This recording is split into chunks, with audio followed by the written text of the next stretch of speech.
नमस्कार, स्वागत है आप सभी का डीडी न्यूज में। आपके साथ इस वक्त के समाचार लेकर हाजिर हूं मैं संध्या शर्मा। आइए बुलेटिन की शुरुआत कर लेते हैं हेडलाइंस के साथ।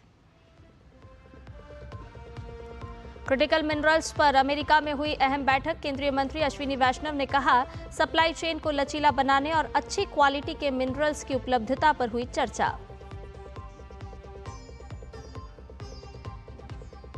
भारत की मेजबानी में होने वाले ब्रिक्स समिट के लिए लोगो और वेबसाइट की लॉन्चिंग आज। सम्मेलन के जरिए भारत देगा ग्लोबल साउथ की आवाज और सस्टेनेबल डेवलपमेंट को बढ़ावा।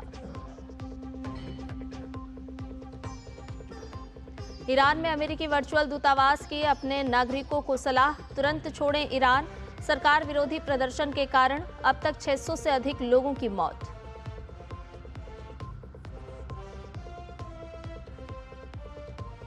नई फसल के स्वागत में आज देश भर में फैली लोहड़ी की खुशियां, तो वहीं मकर संक्रांति और मौनी अमावस्या के लिए प्रयागराज में प्रशासन की ओर से विशेष तैयारियां।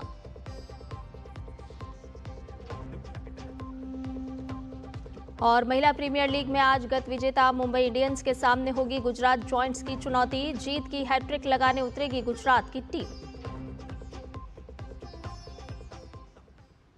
सभी खबरों को विस्तार से जानते हैं। इलेक्ट्रॉनिक्स और सूचना प्रौद्योगिकी मंत्री अश्विनी वैष्णव ने क्रिटिकल मिनरल्स पर अमेरिका के वित्त मंत्री स्कॉट बेसेंट की मेजबानी में हुई बैठक की जानकारी दी है।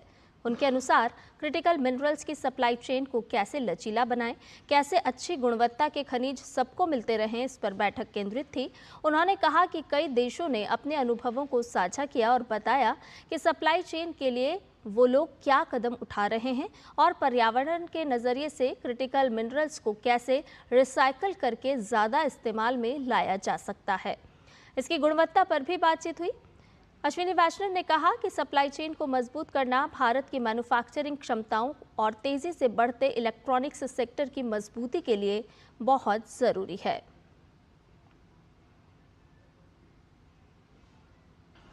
यूएस ट्रेजरी सेक्रेटरी बेसेंट ने कुछ देशों के मंत्रियों को क्रिटिकल मिनरल सप्लाई चेन को कैसे रेजिलिएंट बनाए, कैसे प्रॉपर हाई क्वालिटी का मिनरल सबको मिलता रहे, उस पर एक मीटिंग बुलाई थी, जिसमें कई देशों ने अपने अपने एक्सपीरियंस को शेयर किया, क्या स्टेप्स वो लोग ले रहे हैं रेजिलियंस के लिए, सप्लाई चेन को स्टेबल बनाने के लिए, और विशेषकर एनवायरनमेंट के पॉइंट ऑफ व्यू से क्रिटिकल मिनरल्स को कैसे रिसाइकल करके ज़्यादा से ज़्यादा यूज़ में लिया जा सके, क्वालिटी पे कैसे फोकस हो। बहुत सारे रिसर्च और डेवलपमेंट कई देशों में हो रहे हैं, तो एक साथ शेयर करके सब नॉलेज कैसे इम्प्रूव हो, प्लस इसके लिए क्रिटिकल मिनरल्स के लिए जो फंडिंग है वो फंडिंग कैसे आएगी, इन सब विषयों पे डिस्कशन हुआ। बहुत पॉजिटिव मीटिंग थी। और क्रिटिकल मिनरल्स आखिर होते क्या हैं और क्यों ये खास हैं, ये भी आपको बताते हैं। दरअसल आर्थिक विकास के लिए बहुत ही अहम भूमिका निभाते हैं क्रिटिकल मिनरल्स, और इसके साथ साथ राष्ट्रीय सुरक्षा के लिए भी ये बहुत ज़रूरी हैं। जब हम स्वच्छ ऊर्जा की बात करते हैं, प्रौद्योगिकी की बात करते हैं, तो स्वच्छ ऊर्जा और प्रौद्योगिकियों में इसका इस्तेमाल किया जाता है। हाईटेक इलेक्ट्रॉनिक्स में भी इसका उपयोग किया जाता है। यानी कि आप सोचिए कि जब हम प्रौद्योगिकी से जुड़ते हैं तो क्रिटिकल मिनरल्स बहुत ही अहम भूमिका निभाते हैं। फिर परिवहन की जब हम बात करें, दूरसंचार क्षेत्र की बात करें, तो ये वो तमाम ऐसे क्षेत्र हैं जहां पर क्रिटिकल मिनरल्स की अहम भूमिका होती है। खनिजों की सप्लाई चेन में कमी, ये भी जानना बहुत ज़रूरी हो जाता है कि सप्लाई चेन को सुरक्षित करना कितना ज़रूरी है तमाम देशों के लिए। राष्ट्रीय प्राथमिकताओं के आधार पर इसकी पहचान की जा रही है और इसे बढ़ाया जा रहा है। क्रिटिकल मिनरल्स को लेकर भारत की सोच क्या है और कैसे उस मिशन पर काम हो रहा है, ये भी आपको बताते हैं। दरअसल साल 2025 में national critical mineral mission launch किया गया। क्रिटिकल मिनरल्स में आत्मनिर्भरता के लिए कदम उठाए गए और ये कदम लगातार आगे बढ़ाए जा रहे हैं। घरेलू वैश्विक आपूर्ति श्रृंखला को मजबूत करने का लक्ष्य रखा गया। तो भारत किस तरह से क्रिटिकल मिनरल्स के लिए काम कर रहा है वो भी जानिए। अन्वेषण, खनन, प्रसंस्करण और रिसाइकलिंग पर लगातार फोकस किया जा रहा है। 2030 की बात करें तो 1000 पेटेंट हासिल करने का लक्ष्य भी भारत ने रखा है। इसमें 7 उत्कृष्टता केंद्र बनाए गए हैं और वहीं 1500 करोड़ की प्रोत्साहन योजना को भी मंजूरी दी गई है। और इतना ही नहीं, रिसाइकलिंग क्षमता को बढ़ावा देने के लिए भी योजनाएं लगातार अमली जामा इन योजनाओं को पहनाया जा रहा है। मैन्युफैक्चरिंग और ईवी सेक्टर के लिए, क्योंकि क्रिटिकल मिनरल्स बहुत ही महत्वपूर्ण हो जाते हैं। वैश्विक सहयोग और घरेलू क्षमता बढ़ाने पर लगातार जोर दिया जा रहा है, क्योंकि विकसित भारत 2047 के लक्ष्य को लेकर के जब हम आगे बढ़ रहे हैं तो ये मिशन बहुत ही महत्वपूर्ण हो जाता है। और इतना ही नहीं, इलेक्ट्रॉनिक्स और सूचना प्रौद्योगिकी मंत्री अश्विनी वैष्णव ने कहा है कि भारत सेमीकंडक्टर और आर्टिफिशियल इंटेलिजेंस के क्षेत्र में तेजी से वैश्विक शक्ति बनने की ओर बढ़ रहा है। एक इंटरव्यू में उन्होंने बताया कि इस वर्ष से कई सेमीकंडक्टर निर्माण इकाइयां व्यावसायिक उत्पादन शुरू करने जा रही हैं। CG semi, Kaynes technology, Micron technology और असम में टाटा इलेक्ट्रॉनिक्स के संयंत्र 2026 में उत्पादन शुरू करेंगे। केंद्रीय मंत्री ने कहा कि डिजाइन क्षेत्र में 23 स्टार्टअप सक्रिय हैं और 313 विश्वविद्यालयों में प्रतिभा विकास कार्यक्रम भी चल रहे हैं। उपकरण निर्माता भी भारत में निवेश कर रहे हैं, जिससे 2028 तक मजबूत सेमीकंडक्टर इकोसिस्टम तैयार होगा और 2032 तक भारत 3 नैनोमीटर चिप निर्माण करने में सक्षम होगा। उन्होंने बताया कि आर्टिफिशियल इंटेलिजेंस के क्षेत्र में संप्रभु बनना हमारा लक्ष्य है। इंडिया एआई मिशन के तहत मॉडल, चिपसेट और इंफ्रास्ट्रक्चर पर काम हो रहा है। एआई को उन्होंने 5वीं औद्योगिक क्रांति बताया, जो समाज और उद्योग को नया आकार देगी। गोवा में आईपैक को 20 करोड़ रुपए पहुंचाने के लिए हवाला चैनल की एक महत्वपूर्ण कड़ी अक्सा फाइनेंस लिमिटेड के पूर्व निदेशक जितेंद्र मोहता थे और गोवा में आईपैक के कार्यों का संचालन संस्था के सह संस्थापक और निदेशक प्रतीक जैन के हाथों में था। इसी सूत्र के आधार पर गुरुवार को ईडी ने प्रतीक जैन के ठिकानों पर तलाशी अभियान चलाया। क्या कुछ किया गया ईडी की रिट पिटीशन में, सूत्रों से जो बात सामने आ रही है वो आपको बताते हैं। दरअसल आईपैक पर छापेमारी के कारण को पहले समझिए। वर्ष 2020 में सीबीआई ने एफआईआर दर्ज की थी। अवैध कोयला खनन से जुड़ा हुआ पूरा मामला और चोरी के आरोप में एफआईआर दर्ज की गई। एफआईआर के आधार पर ईडी ने अपनी जांच शुरू की। तो आईपैक पर छापा क्यों मारा गया था, वो कारण जानिए। नवंबर 2020 में ईडी की ये जांच शुरू हुई। ईडी की जो रिट याचिका है उसके माध्यम से तमाम तथ्य सामने आ रहे हैं। अनूप माझी उर्फ लाला कोयला तस्करी का मुख्य आरोपी है इस पूरे मामले में। और आइए आपको बता दें कि ब्रिक्स इंडिया 2026 को लेकर के आज लोगो और वेबसाइट लॉन्च की जा रही है। This is India's logo for BRICS 2026. At its heart blooms the lotus, rooted in heritage, rising with resilience. Its petals reflect the colors of BRICS countries, many voices, one shared purpose. At the center is Namaste, a gesture of respect, a call for collaboration. As India leads BRICS in 2026, this emblem stands for a people-centric vision, calling for cooperation, mutual respect and solidarity. Thank you very much, sir. And I now request you to launch the website of BRICS India 2026, please.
Thank you very much.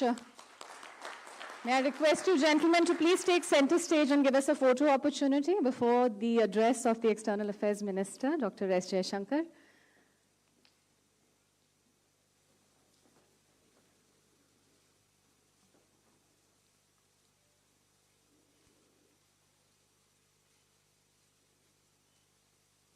Thank you very much, gentlemen. And now I have the honor to request and invite the External Affairs Minister to deliver his address.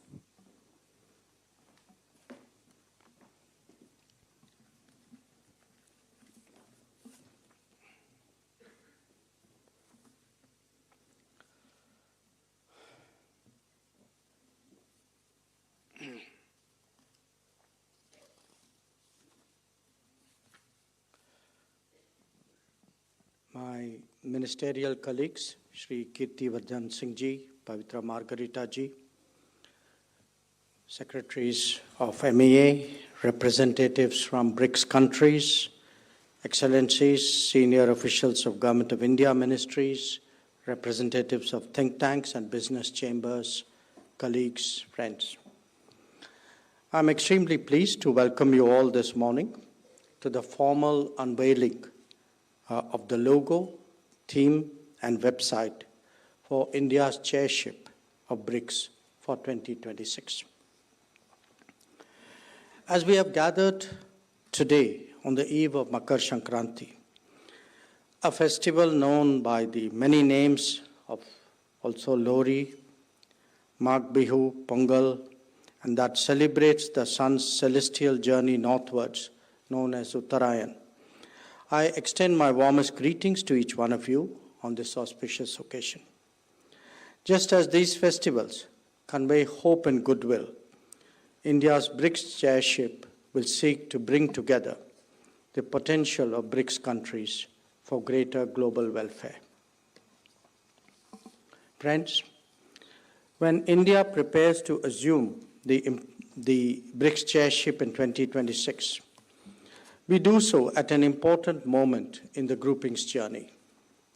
In 2026, BRICS will complete 20 years since its inception, during which it has steadily evolved into a significant platform for cooperation among emerging markets and developing economies. Over the years, BRICS has expanded its agenda and membership, responding to changing global realities while remaining focused on people-centric development, fostering dialogue, and promoting practical cooperation. The current global environment presents complex and interlinked challenges, geopolitical uncertainties, complicated economic landscapes, climate-related risks, technological changes, and persistent development gaps continue to affect countries across regions. In this context, BRICS remains an important forum that encourages dialogue and cooperation and practical responses, taking into account national priorities at different stages of development. India approaches its chairship with a humanity-first and a people-centric approach, inspired by the guidance of Prime Minister Narendra Modi. Our chairship theme, Building for Resilience, Innovation, Cooperation, and Sustainability, reflects our belief that cooperation among BRICS members can help address shared challenges in a balanced and in an inclusive manner. The theme underscores the importance of strengthening capacities, promoting innovation, and ensuring sustainable development for the benefit of all. The logo that we unveiled today reflects this approach. It combines elements of tradition and modernity, and the petals incorporate the colors of all BRICS member countries, representing unity in diversity and a strong sense of shared purpose. The logo conveys the idea that BRICS draws strength from the collective contributions of its members while respecting their distinct identities. The BRICS India website, which has also been launched this morning, will serve as a common platform during India's chairship. It will provide information on meetings, initiatives, and outcomes, and will facilitate greater transparency and engagement. It will also help timely dissemination of information throughout the year. Friends, the four broad priorities of India's chairship: resilience, innovation, cooperation, and sustainability.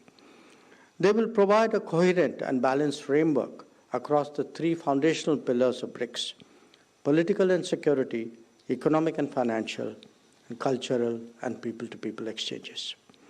Under the resilience pillar, we will endeavor to build structural institutional strengths capable of weathering global shocks. India intends to work with BRICS partners to build resilience in agriculture, in health, in disaster risk reduction, energy and supply chains, including through cooperative frameworks that enhance collective preparedness and response. Innovation remains a central driver of global economic development. The deployment of new and emerging technologies is essential to addressing socio-economic challenges, particularly those confronting developing countries, while maintaining a people-centric approach. Enhanced cooperation in areas such as startups, MSMEs, and new and emerging technologies can contribute meaningfully to building a more equitable world. Excellencies, colleagues, India attaches equal importance to cooperation and sustainability and will work to advancing climate action, promoting clean energy, and supporting sustainable development pathways in a manner that is fair and sensitive to national circumstances. At a time when the world is also navigating multiple complex challenges, the call for a reinvigorated, inclusive, and effective multilateral order has never been more urgent. BRICS must commit to a reformed multilateralism that reflects contemporary realities, one where institutions like the United Nations, the WTO, IMF, and the World Bank are representative and inclusive. Founded by BRICS countries, the new Development Bank has emerged as an important instrument of economic cooperation, promoting infrastructure and sustainable development of its member countries. India remains committed to supporting activities and efforts to further strengthen the bank as a credible, responsible, and financially sustainable institution.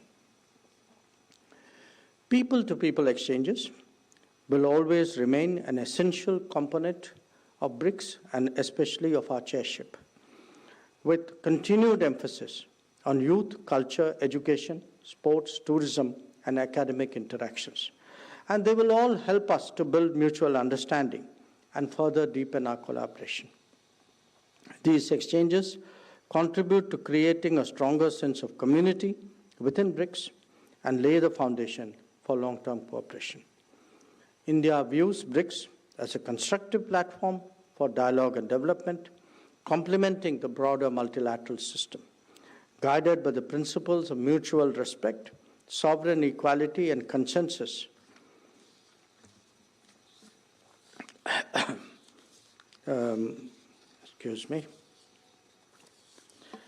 India will seek to make its chairship inclusive, practical, people-centered, and outcome-oriented.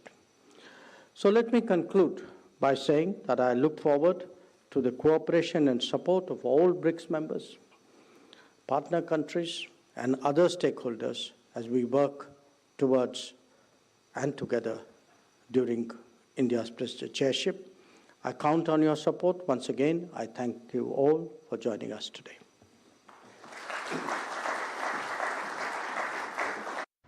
तो BRICS शिखर सम्मेलन की अध्यक्षता इस साल भारत करने वाला है और इसी कड़ी में आज विदेश मंत्री डॉक्टर एस जयशंकर ने आधिकारिक लोगो और वेबसाइट लॉन्च किया। इस दौरान उन्होंने बताया कि ब्रिक्स की 20 वर्षों की यात्रा भी 2026 में पूरी हो रही है। साथ ही साथ उन्होंने बताया कि भारत के लिए ब्रिक्स कितना महत्वपूर्ण हो जाता है, क्योंकि भारत के लिए मानवता प्रथम है। भारत को बहुपक्षीय सहयोग पर पूरा भरोसा है। फिलहाल एक छोटे से ब्रेक के लिए रुक रहे हैं, जल्द हाजिर होंगे।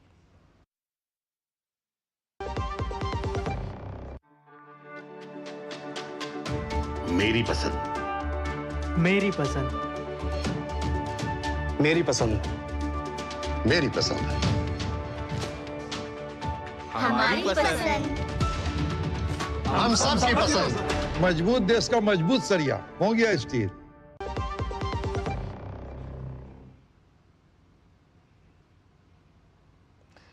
और ब्रेक के बाद समाचार में आपका एक बार फिर से स्वागत है। एसआईआर प्रक्रिया को तेज करने के लिए चुनाव आयोग पश्चिम बंगाल में 2000 अतिरिक्त लोगों को तैनात करेगा।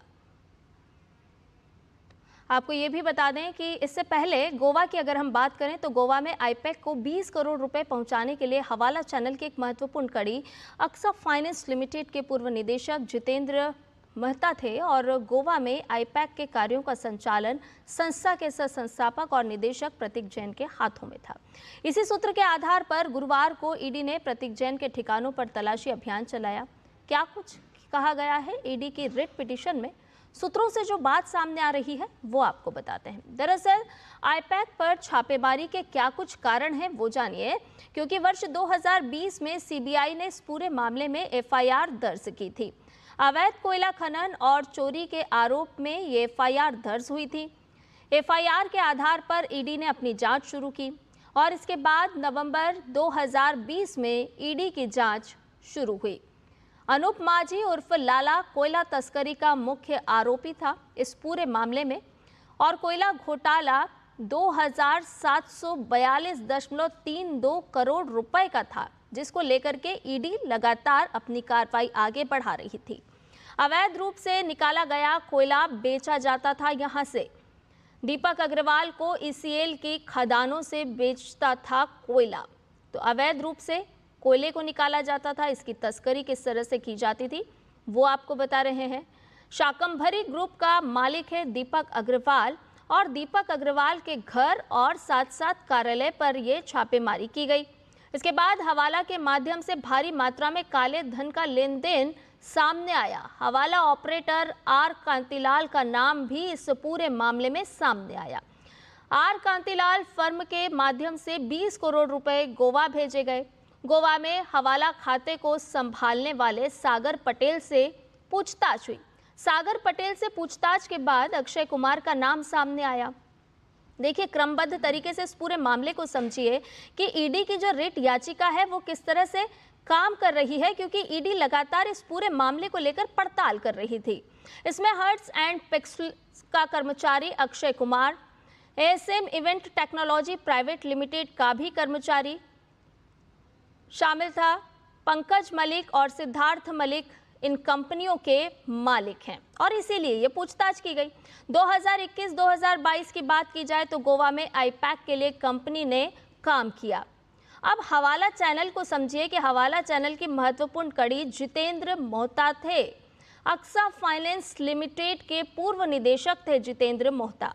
तो हवाला चैनल की कड़ियां किस तरह से जुड़ रही हैं और किस तरह से इस पूरे मामले को लेकर के ईडी अपना काम कर रही थी, अपना काम आगे बढ़ा रही है। गोवा में आईपैक के कार्यों का संचालन प्रतीक जैन कर रहे थे।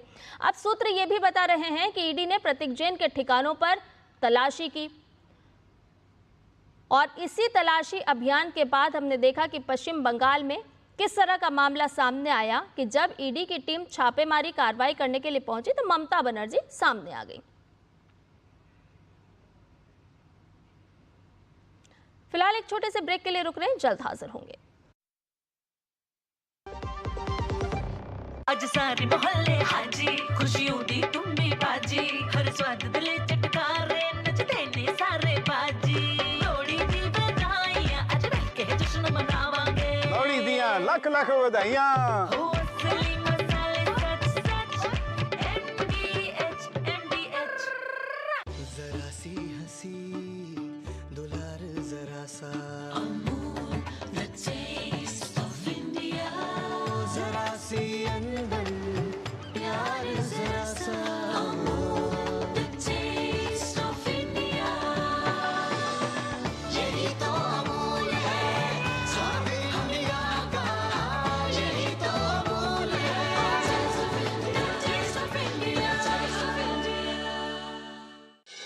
कदम रखिए कहानियों की दुनिया में। स्वागत है नई दिल्ली विश्व पुस्तक मेला 2026 में। लाखों किताबें और बच्चों के लिए आकर्षक गतिविधियां। मिलिए अपने पसंदीदा लेखकों और सम्मानित वक्ताओं से। आनंद लीजिए लाइव म्यूजिक और शानदार परफॉर्मेंस का। कतर है सम्मानित अतिथि और स्पेन है फोकस देश। मनाइए भारतीय सैन्य इतिहास के 75 गौरवशाली वर्षों का उत्सव थीम पवेलियन में 10 से 18 जनवरी भारत मंडपम, नई दिल्ली विश्व पुस्तक मेला 2026। प्रवेश निःशुल्क। टिंग टिंग, आपके लिए एक फेस्टिवल ऑफर है। क्यूआर कोड स्कैन करो, यूपीआई पिन डालो और 10,000 रुपए आपके बैंक अकाउंट में। पिन डालूंगा तो पैसा खट से आएगा नहीं, झट से कट जाएगा।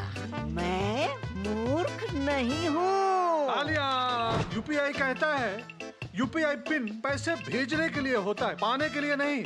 इस बात को याद रखें और कहें मैं मूर्ख नहीं।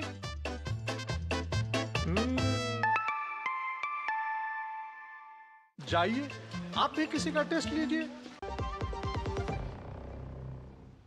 ब्रेक के बाद समाचार में आपका एक बार फिर से स्वागत है। और ब्रेक पे जाने से पहले हम आपको बता रहे थे कि गोवा में आईपैक की किस तरह से कार्रवाई आईपैक पर की जा रही है और ईडी ने इस पूरे मामले को लेकर के रिट पिटीशन दायर की है। और भी ताज़ा अपडेट ले लेते हैं। सौरभ दत्ता हमारे सहयोगी संवाददाता हमारे साथ जुड़ गए हैं। सौरभ, इस पूरे मामले को अगर हम देखें तो परतें देखिए लगातार खुलते जा रही है। ईडी लगातार अपना काम कर रही है और इसमें हवाला कारोबार के बड़े नाम भी जुड़ते हुए नजर आ रहे हैं। क्या कुछ अपडेट इस वक्त तक आप साझा करेंगे ईडी ने जो रिट पिटीशन दायर की है उससे जुड़ी हुई? जी देखिए, ईडी ने पहले तो कलकत्ता हाई कोर्ट और अभी सुप्रीम कोर्ट में भी जो रिट पिटीशन दायर किया गया है उसमें उसके चलते जो बातें सामने आई है कि कैसे प्रतीक जैन के पास ईडी पहुंची और क्यों प्रतीक जैन के पास ईडी पहुंची। और इस पूरे मामले में इसका जो राजनीतिक दृष्टिभंगी है वो भी काफी अहम है, क्योंकि राजनीतिक और तौर से टीएमसी के तरफ से लगातार ये सवाल उठाया जा रहा है कि चुनाव से पहले प्रतीक जैन के घर और प्रतीक जैन के ऑफिस में छापेमारी का कारण पॉलिटिकल है, जो सीएम ममता बनर्जी का दावा है। और कल अभिषेक बनर्जी ने भी यही दावा किया है कि असल में वो लोग इंफॉर्मेशन चुराने के लिए पर वहां पर आए थे। उन्होंने कहा कि प्रतीक जैन के पास क्यों गए थे, क्यों आईपैक के किसी और जो डायरेक्टर है और जो दो डायरेक्टर है उनके पास क्यों नहीं गए ईडी। ये टीएमसी का अभी प्रचार है इस पूरे मामले को लेकर। और उस पूरे मामले को प्रचार के जो उल्टी तरफ है, उल्टी तरफ ये ईडी का रिट याचिका है, जहां साफ तरीके से दिखा रहा है कि आज से नहीं 2020 से और आज जाके 2026 में जब लगातार जांच पड़ताल चल रहा था, एक के बाद एक कड़ी जुड़ रही थी और उस कड़ियों को चलते चलते उनसे पूछताछ करके प्रतीक जैन का नाम सामने आया।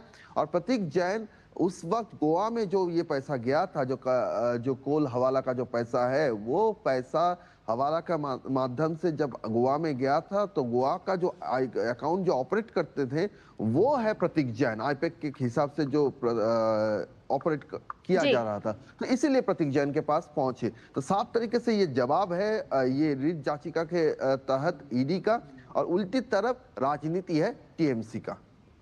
सिर्फ राजनीति ही की जा रही है या कहीं ना कहीं खुद के बचने के लिए भी प्रयास किए जा रहे हैं सौरभ? क्योंकि अवैध कोयला खनन और जो चोरी के आरोप हैं इसकी एफआईआर तो कई समय पहले से दर्ज थी और उसी कड़ी में ईडी जो है लगातार अपने साक्ष्य खंगालने का काम कर रही थी और उसी कड़ी में आईपैक के दफ्तर पर छापा मारने भी पहुंची थी ईडी। अब इसका राजनीतिकरण क्यों किया जा रहा है, क्योंकि ईडी तो अपना काम कर रही है? देखिए, ईडी अपना काम कर रही है टीएमसी के खिलाफ। टीएमसी के और से जो लॉजिक और जो आर्गुमेंट उनके तरफ से सामने लाया जा रहा है, उसके चलते साफ तरीके से ये है कि जो ईडी का भी आरोप है कि जांच पड़ताल के जरिए अगर आपको कुछ कहना है, आपको कुछ ग्रीवांस है, तो आप कोर्ट जाइए, कोर्ट जाकर आप बोलिए कि ये ठीक नहीं हो रहा है। लेकिन वो कोर्ट में नहीं गए, वो सीधा जाके ईडी का ये आरोप है, उसमें याचिका पे भी ये बात लिखा है कि पावर और मॉब और पुलिस को सामने रखे, स्टेट मशीनरी को सामने रखे, जिस तरह से ईडी से जबरन उनके जांच के जरिए जो डॉक्यूमेंट्स, जो एविडेंस, जो इलेक्ट्रॉनिक डिवाइसेस उनके पास बरामद हुए थे, वो सब छीना गया है, वो सब छीना गया है। और अब जाके रीट पिटीशन जो दायर हुआ है उसमें यह भी लिखा गया है कि उनके पास आर्म्स था, पुलिस के जो आर्म्स होते हैं, और उसके साथ उनको डराया धमका भी गया है। तो साफ तरीके से ये जो माहौल है कहीं ना कहीं जाके एक एक एक प्रयास है जैसे तैसे ईडी की जांच को रोकना प्रभावित है, करना, तो उन्होंने प्रभावित करना है। तो स्टेट मशीनरी को लेके, स्टेट पुलिस को, सीपी को लेके चले जा रहे हैं, सीएस वहां पे मौजूद हो रहे हैं, वहां पे होम सेक्रेटरी चले जाते हैं, वहां पे आपका डीजी चला जाता है। ये सारे स्टेट मशीनरी को सिर्फ एक काम के लिए लिया जा रहा है कि कहीं जैसे तैसे हो कि इस जांच को रोकना है। तो ऐसा प्रयास क्यों है, ऐसा एफर्ट क्यों है, ये तमाम सवालों के घेरे में है। और इस समय में ममता सरकार, बहुत बहुत शुक्रिया सौरभ तमाम जानकारी हमसे साझा करने के लिए। और इसके साथ ही आपको बता दें कि नशा मुक्त परिसर अभियान के दौरान दिल्ली यूनिवर्सिटी में उपराष्ट्रपति पहुंचे, उनका संबोधन आपको सुनवा देते हैं।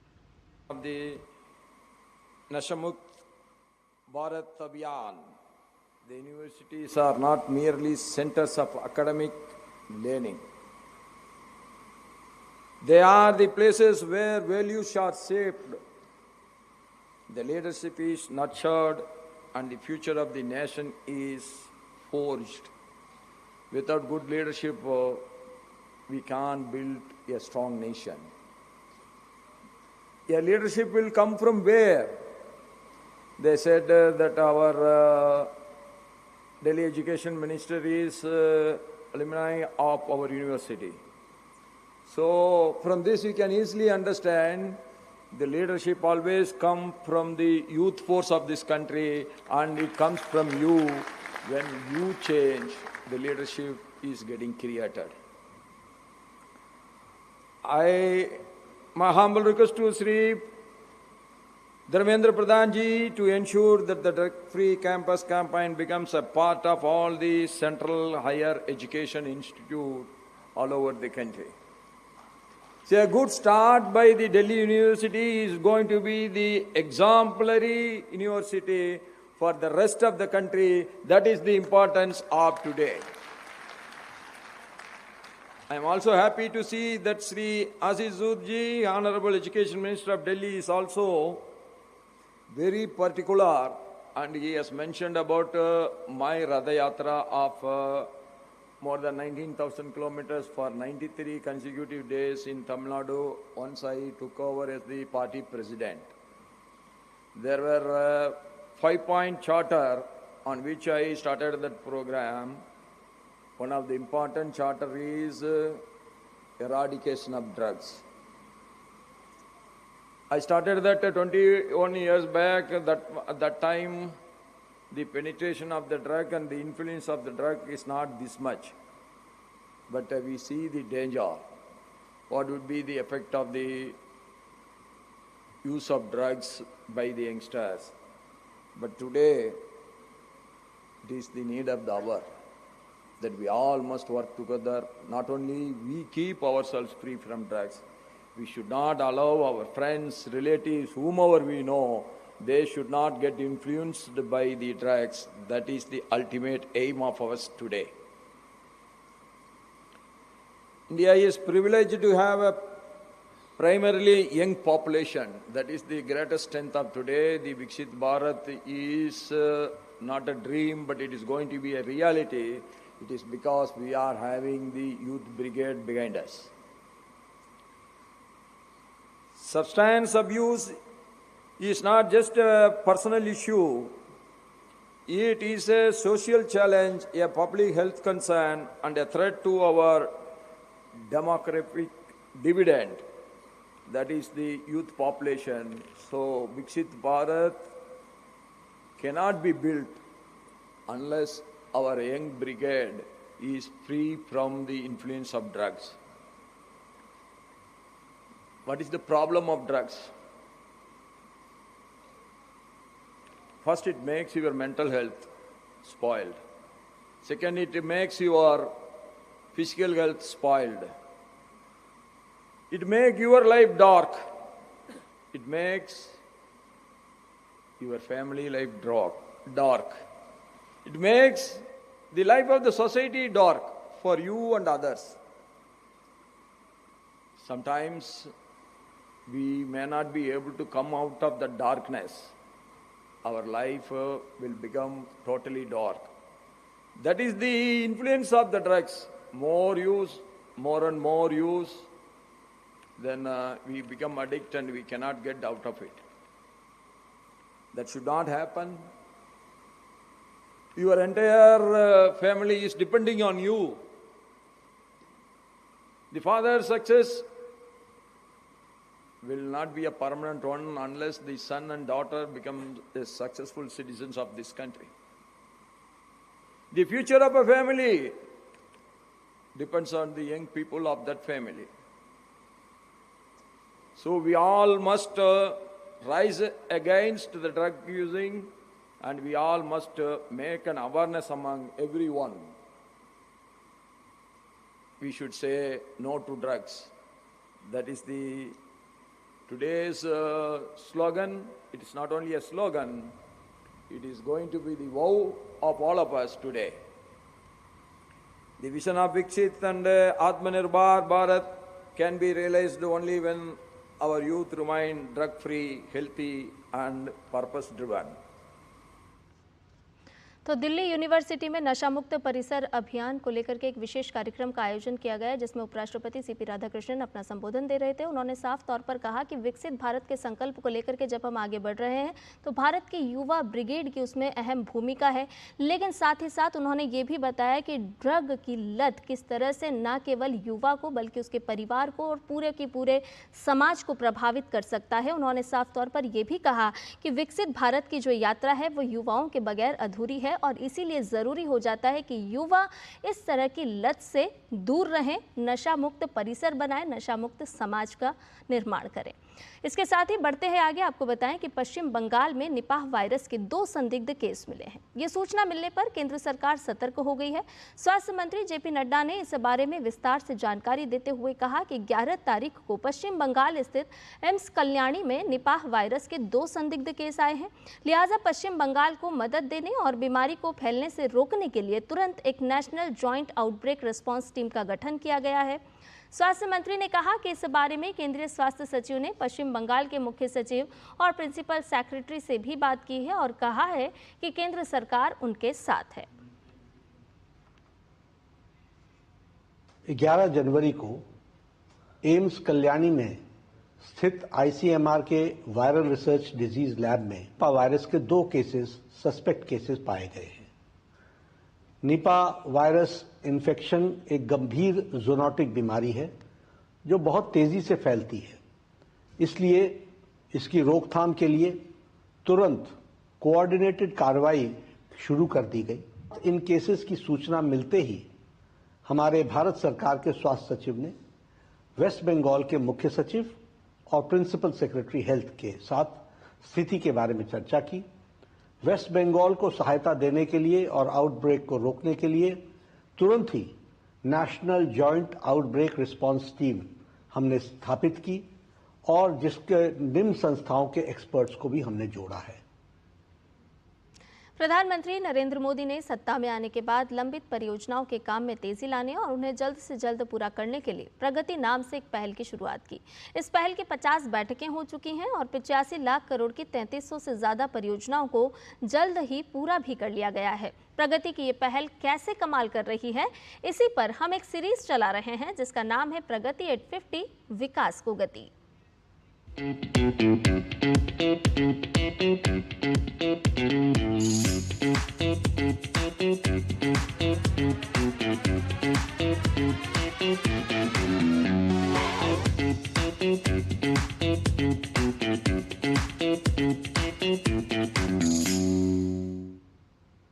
प्रधानमंत्री नरेंद्र मोदी की प्रगति पहल के कारण हिमाचल प्रदेश को भी बड़ी सौगात मिली। हिमाचल के कुल्लू में पार्वती नदी पर विकसित 800 मेगावाट की पार्वती सेकंड जल विद्युत परियोजना न केवल उत्तरी भारत को स्वच्छ ऊर्जा उपलब्ध करा रही है, बल्कि इस परियोजना से प्रतिवर्ष लगभग 3074 मिलियन यूनिट बिजली उत्पादन भी हो रहा है। हिमाचल प्रदेश के कुल्लू जिले में स्थित पार्वती नदी पर विकसित 800 मेगावाट की पार्वती 2 जल विद्युत परियोजना, जिसे 13,045 करोड़ रुपए की लागत से बनाया गया, आज पार्वती 2 न केवल उत्तरी भारत को स्वच्छ ऊर्जा उपलब्ध करा रही है, बल्कि इस परियोजना के साथ अतिरिक्त ऊर्जा उत्पादन भी सुनिश्चित कर रही है। हालांकि ये प्रोजेक्ट हर पल कसौटी और कठिनाइयों के दौर से गुजरा है। 2002 में स्वीकृत यह परियोजना भूमि अधिग्रहण और भूवैज्ञानिक परिस्थितियों से जुड़े मुद्दों के कारण लंबे समय तक अटकी रही, लेकिन एक तारीख ने इस प्रोजेक्ट की कहानी ही बदल कर रख दी। 17 फरवरी 2016 को पार्वती 2 जल विद्युत परियोजना प्रगति समीक्षा के अंतर्गत आया और फिर इस परियोजना की स्थिति में निर्णायक बदलाव आया। प्रधानमंत्री नरेंद्र मोदी ने स्वयं इस परियोजना की समीक्षा करते हुए स्पष्ट निर्देश दिए। प्रधानमंत्री ने राज्य सरकार को लंबित भूमि म्यूटेशन शीघ्र पूर्ण करने और NHPC को निर्माण कार्य में तेजी लाने के निर्देश दिए और फिर 22 फरवरी 2018 में सभी समस्याओं को लेकर समाधान किया गया। परियोजना को लेकर सबसे प्रमुख समस्याओं में बड़ी परेशानी भूमि अधिग्रहण के बाद लंबित म्यूटेशन की थी, जिसके कारण कानूनी रूप से भूमि का उपयोग संभव नहीं हो पा रहा था। इसके अलावा हिमालयी क्षेत्र की नाजुक भूवैज्ञानिक परिस्थितियां जैसे जल प्रवेश, सुरंग ढहना, बादल फटना और अचानक आने वाली बाढ़ ने भी निर्माण कार्य को अत्यंत कठिन बना दिया था। लेकिन प्रगति पोर्टल पर इसके आने के बाद सब आसान हो गया।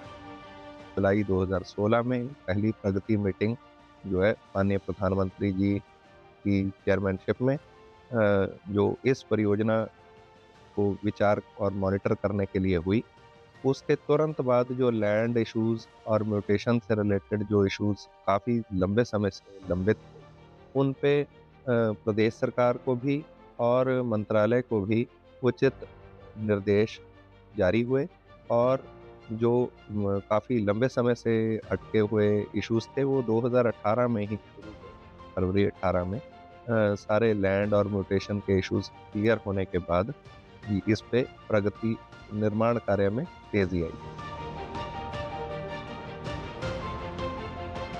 2 दशकों से अधिक समय के बाद वित्तीय वर्ष 2025 में पार्वती 2 परियोजना की सभी 4 इकाइयां वाणिज्यिक रूप से संचालित हो सकी। आज इस परियोजना से प्रति वर्ष लगभग 3074 मिलियन यूनिट बिजली उत्पादन होता है, जिससे उत्तरी ग्रिड के कई राज्यों को स्वच्छ और भरोसेमंद ऊर्जा मिलती है। 600 लोगों को प्रत्यक्ष और अप्रत्यक्ष तौर पर रोजगार मिला। आज पार्वती 2 केवल एक ऊर्जा परियोजना नहीं, बल्कि भारत की कठिन भौगोलिक परिस्थितियों में विश्व स्तरीय अवसंरचना विकसित करने की क्षमता, सशक्त शासन और प्रगति जैसे डिजिटल निगरानी तंत्र की सफलता का प्रतीक है। Bureau report, DD news.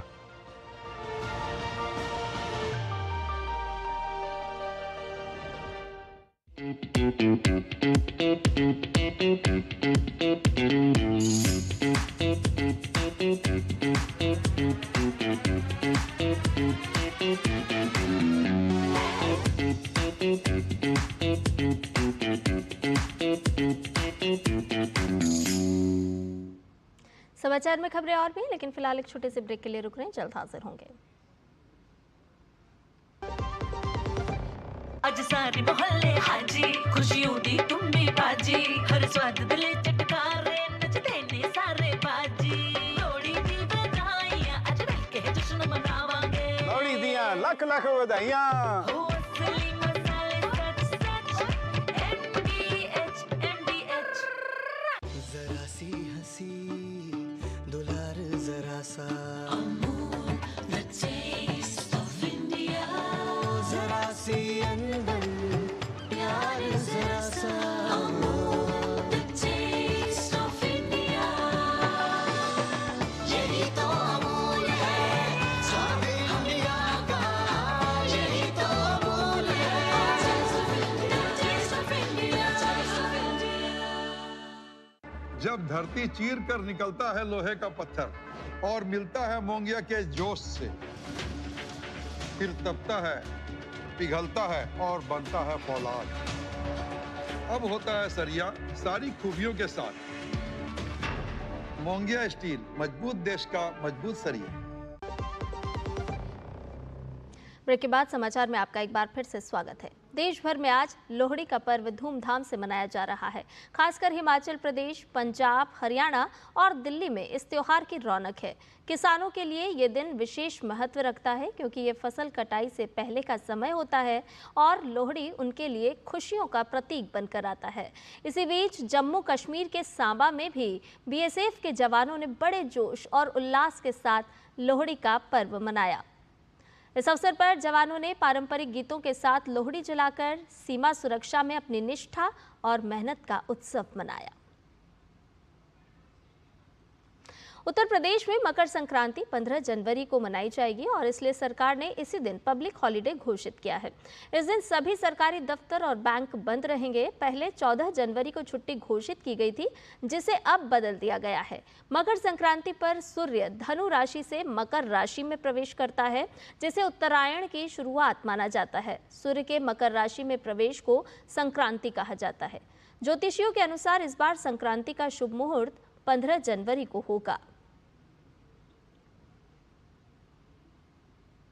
वहीं प्रयागराज में संगम पर माघ मेला के मुख्य स्नान पर्व मकर संक्रांति और मौनी अमावस्या को क्षेत्र में प्रतिबंधित रहेंगे वाहन और संपूर्ण माघ मेला क्षेत्र नो व्हीकल जोन रहेगा।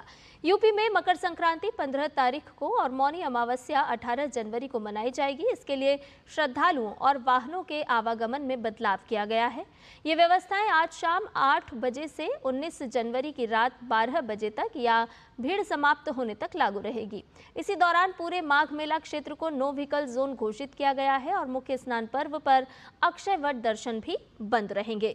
प्रशासनिक और चिकित्सकीय वाहनों को छोड़कर सभी प्रकार के वाहनों का प्रवेश प्रतिबंधित रहेगा। श्रद्धालुओं को अलग अलग मार्गों से निर्धारित पार्किंग स्थलों में वाहन खड़े कर पैदल संबंधित संगम स्नान घाटों तक जाना होगा। रुक करते अगली खबर का। भारतीय राष्ट्रीय राइफल संघ के महासचिव पवन कुमार सिंह को भरोसा है कि देश में पहली बार आयोजित होने वाली शूटिंग लीग ऑफ इंडिया का आयोजन निशानेबाजी को नया आयाम देगा। हालांकि वो ये भी मानते हैं कि लीग से ज्यादा संख्या में दर्शकों को जोड़ना बड़ी चुनौती होगी। संवाददाता गौरव कुमार ने पवन कुमार सिंह से खास बातचीत की है, सुनिए। इस वक्त हमारे साथ एनआरआई के महासचिव पवन कुमार सिंह हैं। किस तरह से देखते हैं इस पूरी लीग को, किस तरह का चेंज जो है वो ग्राउंड लेवल पे देखने को मिलेगा? लीग से हमें काफ़ी ज़्यादा उम्मीदें हैं क्योंकि लीग जो है ये एक बहुत बड़ा जरिया है जहाँ से हम अपने शूटिंग स्पोर्ट्स को प्रमोट कर सकते हैं और दुनिया के लोग, मतलब भारत के तो है ही जो दर्शक हैं उनको जो है हम बता सकते हैं कि शूटिंग गेम क्या है, इसके बेनिफिट्स क्या है और एथलीट किस चैलेंज से गुजरता है जब वो शूट करता है।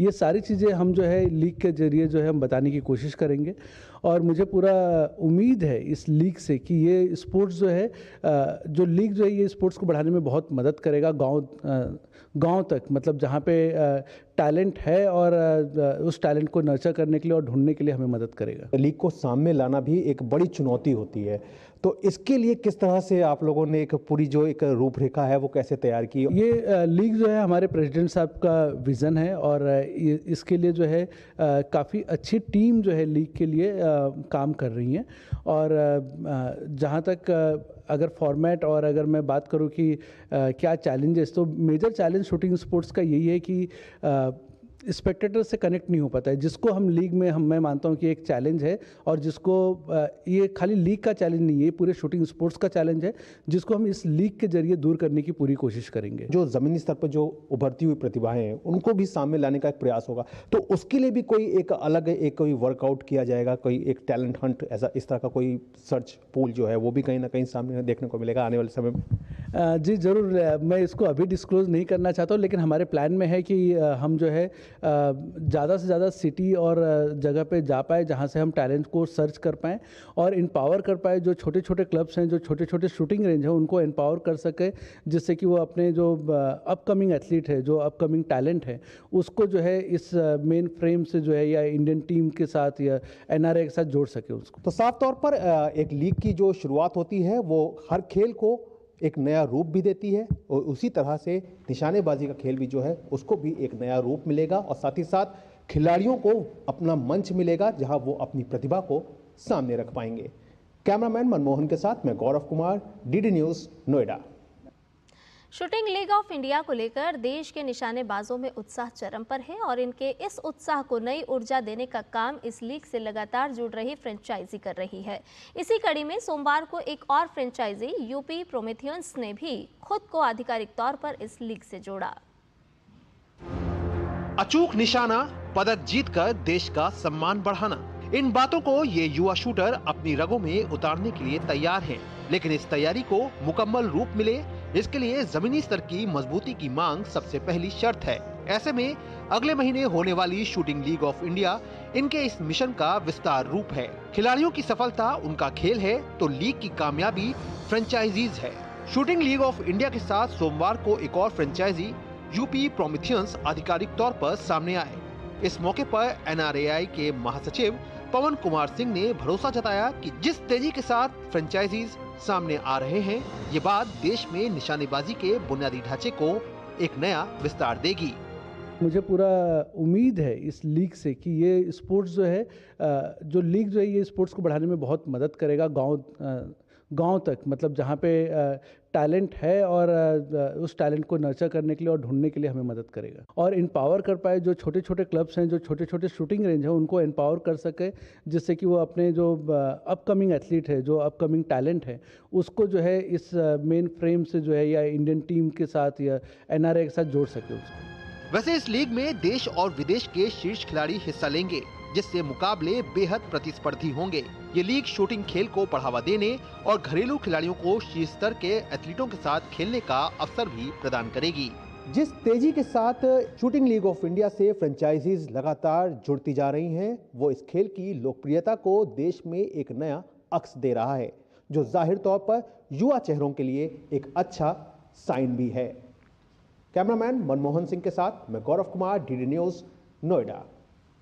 खबरों में बढ़ते हैं आगे। सेना दिवस परेड का आयोजन 15 जनवरी को जयपुर में किया जाएगा और इससे पहले दिल्ली स्थित वॉर मेमोरियल में CDS जनरल अनिल चौहान और तीनों सेना प्रमुखों ने शहीदों को श्रद्धांजलि अर्पित की। जयपुर में सेना दिवस परेड में विभिन्न सैन्य दस्तों, आधुनिक हथियारों और सैन्य प्रदर्शनों को दर्शाया जाएगा।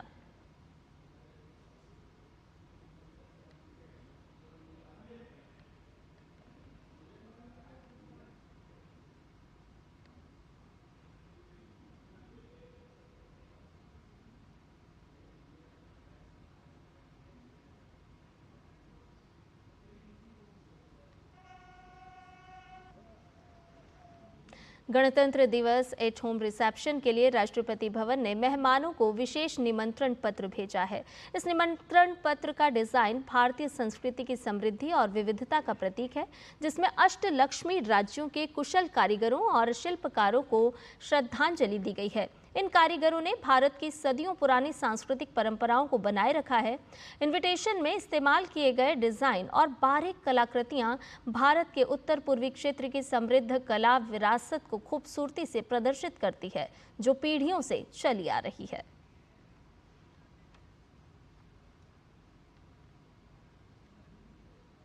एम्स दिल्ली के वरिष्ठ चिकित्सक डॉक्टर राजेश खड़गावत के मुताबिक अत्यधिक ठंड का असर खास तौर पर बुजुर्गों, बच्चों और गंभीर बीमारियों से जूझ रहे मरीजों पर ज्यादा पड़ता है। हमारे वरिष्ठ सहयोगी अमरेंद्र गुप्ता के साथ बातचीत में डॉक्टर राजेश खड़गावत ने किडनी, डायबिटीज, फेफड़ों और हृदय रोगियों को इस मौसम में विशेष सावधानी बरतने की सलाह दी है। और क्या कुछ उन्होंने कहा है, आप सुनिए और मुझे दीजिए इजाजत। नमस्कार।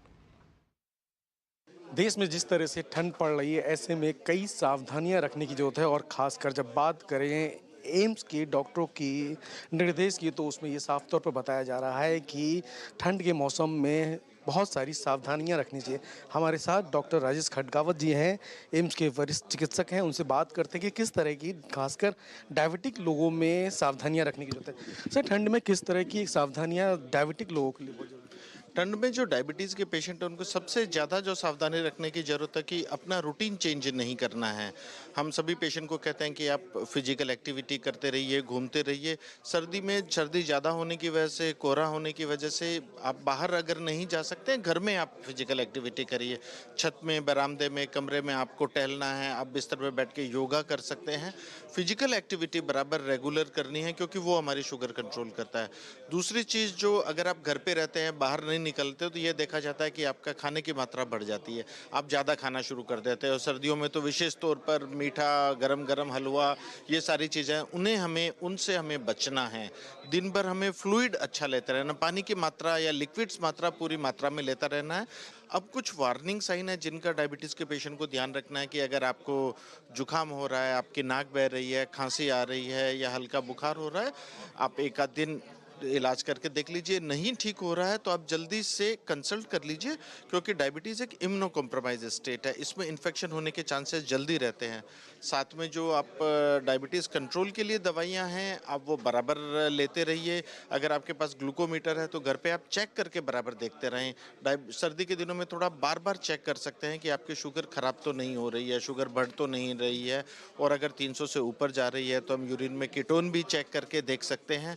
और सुबह शाम जब टेम्परेचर बहुत ज़्यादा कम होता है, कोहरा होती है, धुंध होती है, उस समय बाहर निकलने से बचें। दिन में जब धूप निकलती है तो आप आराम से घूम सकते हैं, फिजिकल एक्टिविटी कर सकते हैं। क्लिनिकल पेशेंट्स की बात करूं तो किस तरह के ज़्यादातर कंप्लेंट्स आ रही हैं, और खासकर सीनियर सिटीजन्स की जो संख्या है वो किस तरह की है सर? हाँ, अभी इन दिनों जो senior diabetic patient, senior citizen आ रहे हैं, उनमें देखा गया है कि वो दवाइयों में इरेगुलर हो जाते हैं, प्लस फिजिकल एक्टिविटी एकदम बंद कर देते हैं, बिस्तर में लेट जाते हैं, गरम गरम खाने के चक्कर में उनका घी, तेल और मिठाई का प्रयोग बढ़ जाता है, शुगर एकदम से बढ़ जाती है, और वो शुगर बढ़ने की वजह से आपको इन्फेक्शन होने लग जाता है ज़्यादा, और उसकी वजह से वो ज़्यादा आ रहे हैं। सीनियर सिटीजन का अच्छी तरह से हमें ध्यान रखना है कि जब भी वो बाहर निकलें बिस्तर से, वो सारे उन्हीं कपड़े पहन के रहें जिससे सर्दी से बचाव हो सके। ठंड में जिस तरह की बीमारियां बढ़ रही हैं, ऐसे में चिकित्सकों की सावधानियों के साथ साथ खान पान और रहन सहन पर भी विशेष ध्यान रखना चाहिए। कैमरामैन विश्वबंधु के साथ अमरेंद्र गुप्ता, DD न्यूज, दिल्ली।